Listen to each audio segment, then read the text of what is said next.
আসসালামু আলাইকুম। সবাইকে। সবাই কেমন আছেন? আশা করছি প্রত্যেকে ভালো আছেন যে যেখান থেকে দেখছেন। আজকে আমার যে টপিকস, সে টপিকস হচ্ছে আমরা ইতিমধ্যে জেনে গেছি যে ২০২৫ সাল থেকে আবার জেএসসি পরীক্ষা শুরু হতে যাচ্ছে। তো আমরা জানি যে জেএসসি পরীক্ষা না, এটা হবে বৃত্তি পরীক্ষা। আমরা অনেকেই জেএসসি পরীক্ষার সাথে অভ্যস্ত হয়ে গেছিলাম জুনিয়র বৃত্তি পরীক্ষায়। অনেকের মনে প্রশ্ন হচ্ছে যে আসলে কি পরীক্ষাটা শুরু হচ্ছে কিনা? হ্যাঁ, ২০২৫ সাল থেকে অর্থাৎ বর্তমান বছর এই চলতি বছরে থেকেই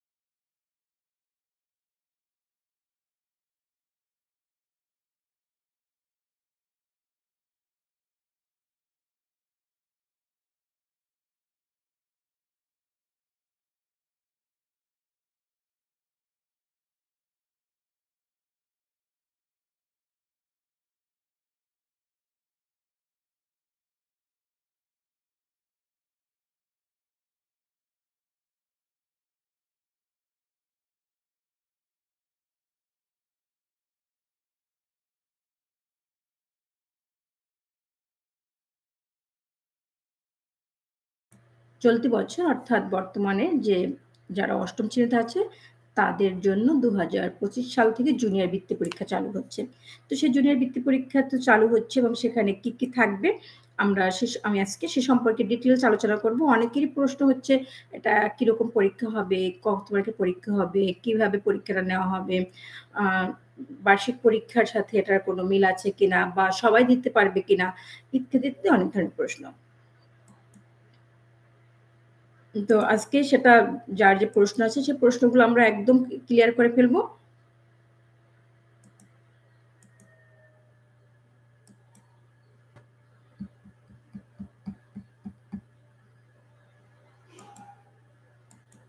যাতে আমাদের মনে আর কোনো কোয়েশ্চেনস না থাকে।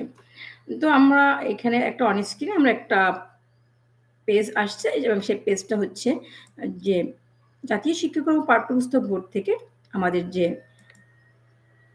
এটা দেওয়া হয়েছে সেটা। এখন এখানে যেটা আছে গণপ্রজাতন্ত্রী বাংলাদেশ সরকার, শিক্ষা মন্ত্রণালয়, মাধ্যমিক ও উচ্চ শিক্ষা বিভাগ, সরকারি মাধ্যমিক যে পোর্টাল আছে সেখান থেকে জুনিয়র বৃত্তি পরীক্ষা নীতিমালা ২০২৫। তো এখানে এটা যেহেতু সরকারি ওয়েবসাইট থেকে এটা নেওয়া হয়েছে এবং এটা কিন্তু একদম এখানে কোনো যে ভুয়া বা ওরকম তেমন কিছু হওয়ার সম্ভাবনা নেই আপাতত।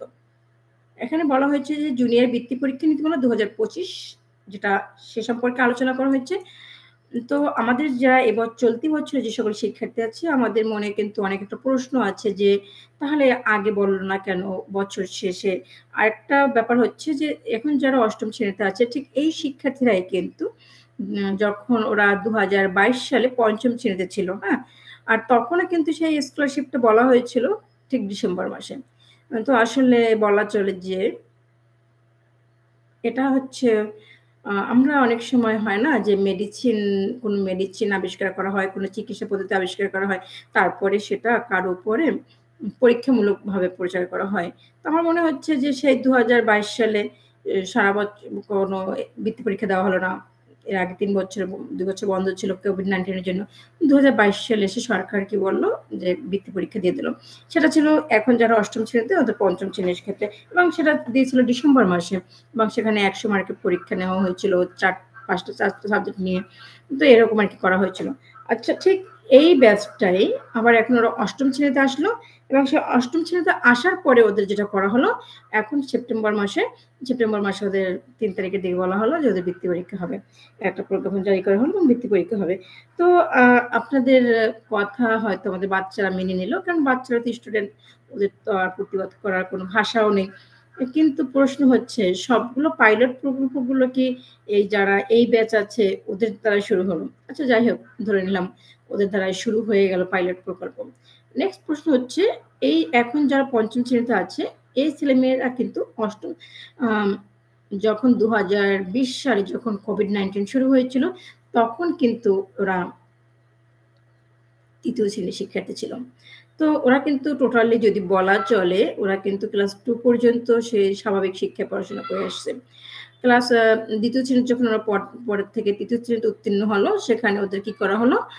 ৩য় শ্রেণীতে মার্চ মাসে COVID-19 এর জন্য স্কুল বন্ধ দেওয়া হলো। শিক্ষা প্রতিষ্ঠান বন্ধ ঘোষণা করা হলো। সে ২০২০-২১ কিন্তু সেই ছুটির জন্যই গেল। তো ২০২০ এবং ২১ কিন্তু আমাদের শিক্ষা প্রতিষ্ঠানগুলো বন্ধ ছিল। অ্যাসাইনমেন্ট ভিত্তিক পড়াশোনা হয়েছিল। সেখানে বলা চলে কিন্তু ওরা অনেকটা পিছিয়ে গিয়েছিল। এবং ৫ম শ্রেণীতে যখন ওরা স্বাভাবিকভাবে শিক্ষা ব্যবস্থায় চলে আসলো মোটামুটি, তখন আমরা কি করলাম? ডিসেম্বর মাসে সারা বছর পরীক্ষা হবে না, হবে না। আমরা ডিসেম্বর মাসে এসে আমরা একটা ঘোষণা দিলাম যে বৃত্তি পরীক্ষা হবে। আচ্ছা, এটা গেল। এবং এই ছেলেমেয়েরাই আবার যখন ক্লাস 6 এ আসলো এবং তখন ওদের একটা নতুন কারিকুলাম দেওয়া হলো। সেই নতুন কারিকুলাম ক্লাস 6 এবং ক্লাস 7 চাপিয়ে দেওয়া হলো। ক্লাস 6 এবং ক্লাস 7 যখন ওদের নতুন কারিকুলামটাকে চাপিয়ে দেওয়া হলো, ওরা কিন্তু আবার সেই পড়া থেকে অন্য একটা লাইনে চলে গেল। তো চলে যাওয়ার পরে আবার 8 এ যখন ওরা উঠলো, নতুন বই পেল এবং সারা বছর কোনো কিছু পূর্ব ঘোষণা দেওয়া হলো না। জাস্ট সেপ্টেম্বর মাসে এসে আপনারা ঘোষণা করে দিলেন যে বৃত্তি পরীক্ষা হবে। তো আমরা তো সাধারণ মানুষ তো, শিক্ষা ব্যবস্থা নিয়ে আপনারা এরকম করবেন, আর আমাদের বাচ্চারা আমরা এরকম করব এবং আন্দোলন করলে তো আবার আমরা বিদ্রোহী হয়ে যাব। তো কিছু বললাম না। কিন্তু আমার কথা হচ্ছে, একটা জিনিস আমরা চালু করব, সেটা করলেই তো হয়। হয় না? তো এই যে বাচ্চাদেরকে নিয়ে ওরাও তো ছোট মানুষ। ওদের তো আমাদের মতো বড়, বড় মেধা হয় নাই। ওরা তো শিখবে, আমরা যেটা শেখাবো। তো এরপর আবার আপনারা কি করলেন? বৃত্তি পরীক্ষার যে মান বন্টনটা দিলেন, সেটা হলো গিয়ে এই যে বাংলা ১০০ নম্বর, ইংরেজি ১০০ নম্বর, গণিত ১০০ নম্বর এবং বিজ্ঞান ও বাংলাদেশ বিশেষ পরিচয় ১০০ নম্বর। এবং সেখানে আপনারা বললেন যে ৪০০ মার্কের পরীক্ষা হবে, ঠিক আছে ধরলাম।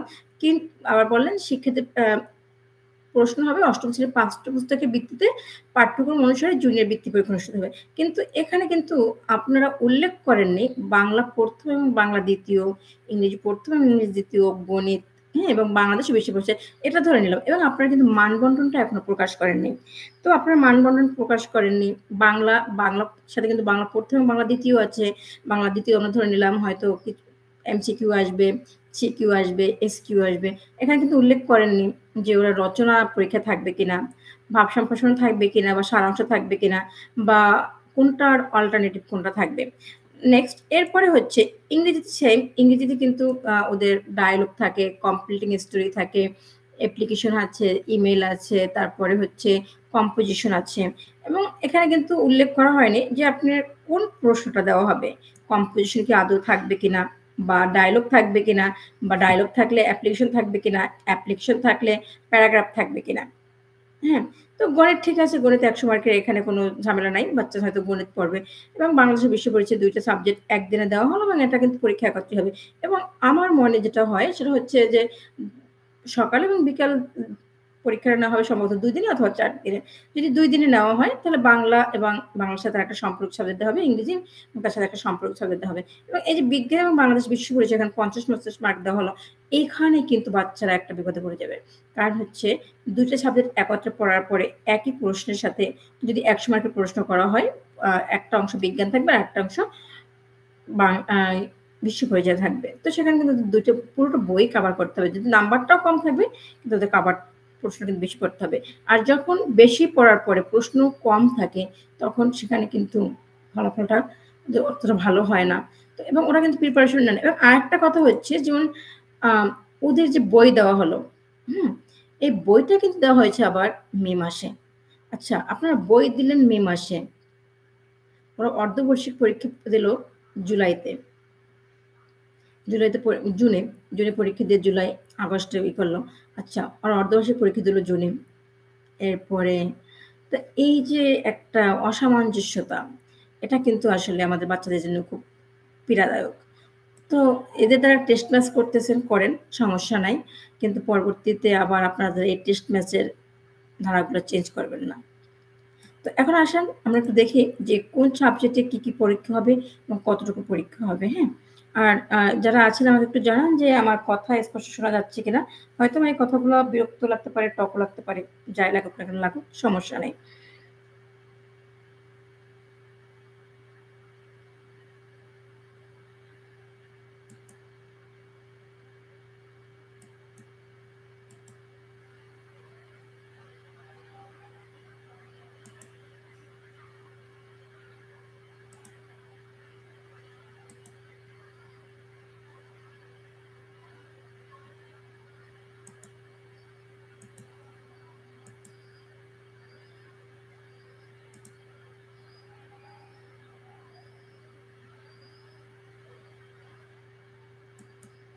তোমরা দেখে নেই কত % শিক্ষার্থী অংশগ্রহণ করতে পারবে এবং সে কে।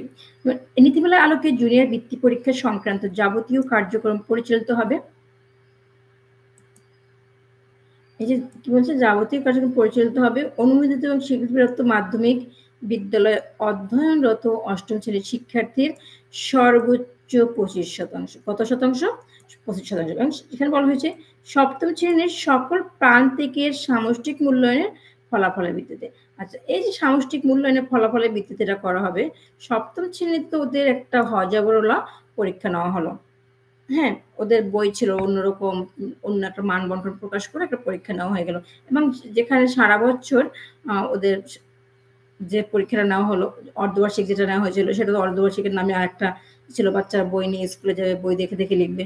এরপরে যখন ওর ৭ম শ্রেণী অর্থাৎ ২৪-এর গণ আন্দোলন, বৈষম্য বিরোধী আন্দোলনের পরে যখন আবার সিলেবাস চেঞ্জ করা হলো, তখন কি করা হলো? একটা পরীক্ষা নেওয়া হলো। এবং সেখানে কিন্তু ম্যাক্সিমাম ছেলেমেয়ের রেজাল্ট খারাপ করছে। এর একটাই কারণ ছিল, এরা পড়ার টেবিলে ফিরতে পারেনি তখনও। এরপরে আচ্ছা, এখন সেই প্রান্তিক সামষ্টিক মূল্যায়নের ফলাফল ভিত্তিতে জুনিয়র বৃত্তি পরীক্ষায় অংশগ্রহণ করতে পারবে। এখন দেখা গেছে তখন অনেক ছেলেমেয়েই ছিল বা অনেক ভালো স্টুডেন্ট ছিল, ওরা ভালো করতে পারেনি। কিন্তু এখন যদি সেই রেজাল্টের উপরে যদি ডিপেন্ড করে ওদেরকে বৃত্তি পরীক্ষা অ্যাটেন্ড করাতে দেওয়া হয়, তাহলে কিন্তু এখানে ভালো স্টুডেন্টরাও বাদ পড়ে যেতে পারে। জাতীয় স্টিয়ারিং কমিটি এই সময়ে সংখ্যা পুনর্নির্ধারণ করতে পারবে। অর্থাৎ স্কুলের কমিটি থেকে তারা এখানে করতে পারে। এখানে একটা ভালো একটা কথা বলা হয়েছে।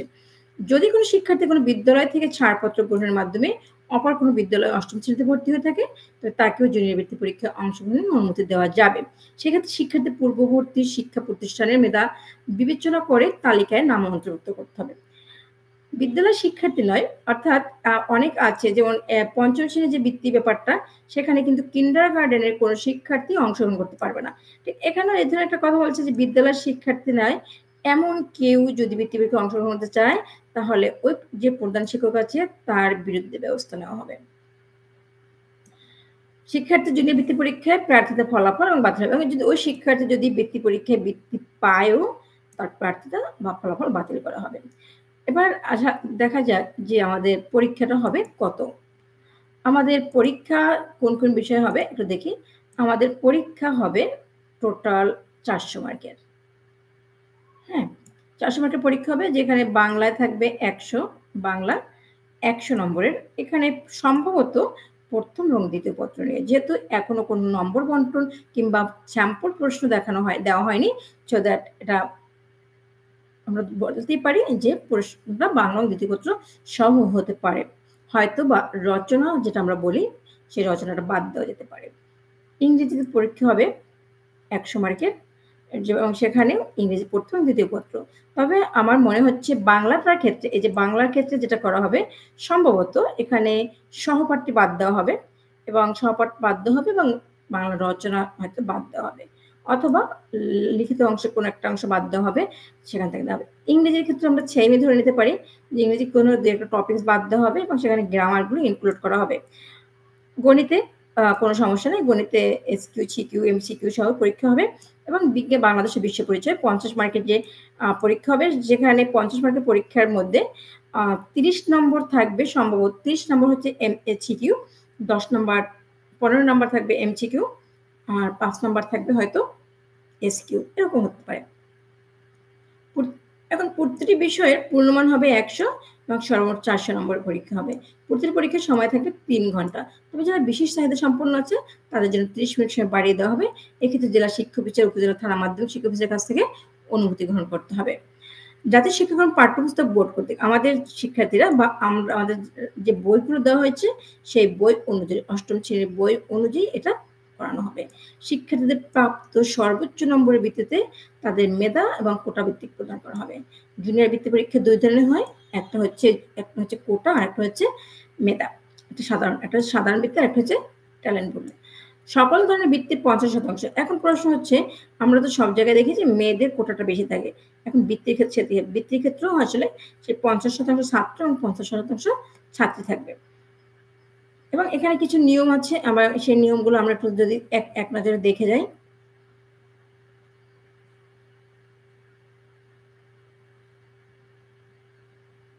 এখন প্রশ্ন হচ্ছে আ যে বৃত্তি পরীক্ষা যে দেব এজন্য আমাদের ফি কিরকম হতে পারে? পরীক্ষার প্রতি বোর্ড ফি ৳৪০০ এবং প্রতি কেন্দ্র ফি ৳২০০ করে নেওয়া হবে। বোর্ড ফি হচ্ছে ৳৪০০ এবং কেন্দ্র ফি হচ্ছে ৳২০০। এখন বোর্ড ফি ৳৪০০ এবং কেন্দ্র ফি ৳২০০ করে নেওয়া হবে। এছাড়া হয়তো স্কুল কর্তৃপক্ষ বা ৳৫০ বা ৳১০০ তাদের কোনো কাজে নিতেও পারে, আবার নাও নিতে পারে। এবং এখানে কিন্তু ৳৪০০ এবং ৳৬০০ টোটাল ৳৪০০ এবং ৳৬০০ এখানে সরকারিভাবে ফি নির্ধারণ করা হয়েছে। তো এই ছিল ৮ম শ্রেণীর জুনিয়র বৃত্তি পরীক্ষা ভার্সেস টেস্ট ম্যাচ বা পরীক্ষামূলক সম্প্রসারিত বলতে পারি পরীক্ষামূলক পদ্ধতি। তো সকল পরীক্ষার্থীদের ৮ম শ্রেণীর সকল পরীক্ষার্থীদের জন্য শুভকামনা রইল। তোমরা এগিয়ে যাও ভালো একটা ফলাফলের লক্ষ্যে এবং আমরা সে আশাই করি তোমরা ভালো কিছু করবে এবং আগামী বছর তোমরা ৯ম শ্রেণীতে উত্তীর্ণ হবে এবং সেটার জন্য শুভকামনা অবশ্যই এবং পরীক্ষায় পাস ফেল বা ভালো রেজাল্ট তো স্টুডেন্টরাই করে এবং এখানে যারা আছে যারা স্কলারশিপ পাবে তারা কিন্তু সারা বছর পড়াশোনা করে না। তারাও কিন্তু এখন থেকে প্রিপারেশন নিচ্ছে। সুতরাং তুমি কিন্তু এর বাইরে নয়। ভালো করে পড়াশোনা করো এবং অবশ্যই স্কলারশিপের প্রিপারেশন নাও এবং যদি হ্যাঁ, এই স্কুল টু স্কিল এবং এইটার ফেসবুক এবং ইউটিউব এছাড়াও তোহা একাডেমি ফেসবুক এবং ইউটিউব থেকে আপনারা নিয়মিত এই বৃত্তির আপডেট পেতে পারবেন এবং এখান থেকে নিয়মিত অনলাইন ক্লাস চালু করা হবে। অনলাইন ক্লাস চালু করা হবে ইউটিউবে এবং ফেসবুকের মাধ্যমে।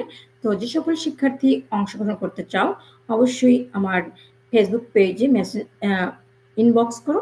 আমি খুব শীঘ্রই তাদের সাথে যোগাযোগ করব। ধন্যবাদ সবাইকে।